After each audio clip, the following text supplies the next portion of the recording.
Welcome po sa aking YouTube channel. Sa mga hindi pa po nagsusubscribe, please click the subscribe button po at huwag kalimutan i-click ang notification bell para ma-update po tayo sa mga new upload videos.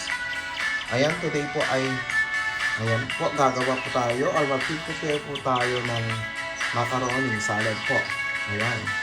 Today is January 3 and our off day. Ayan, kaya magluluto po tayo. Ayan po ang ating elbow macaroni. Nilaga ko na po. Nandito po ang ating jackfruit. Mayroon po tayong sweet corn. Andyan po ang ating tawag dito. Ang ating fruit cocktail. Andito po ang ating condensed milk. At andito po ang ating cream cheese. Ayan, may cream cheese po tayo.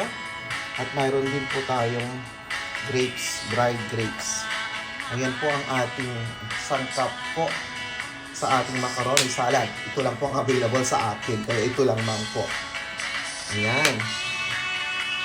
Ayan po. Ayan po. Nahihalo ko na ang ating fruit cocktail. Nahihalo ko na rin po ang ating sweet corn. Ayan. Unti-unti po natin. Ilagay ko naman po ang ating jackfruit. Ayan, nilagay ko na rin po ang ating jackfruit. Gunitin-guntin ko lang po kasi masyado pong malalaki. Ito ang napansin na puro yellow. Ayan po. Paghalu-haluin lang po natin. Ayan na po. Nilagay ko na rin ang ating dry grapes. Ayan. Maglalagay na po ako ng ating cream cheese at ang ating condensed milk. Ayan po. Ayan po. Paghalo-halo ko na po. Nandito na po ang ating macaroni salad. Ayan.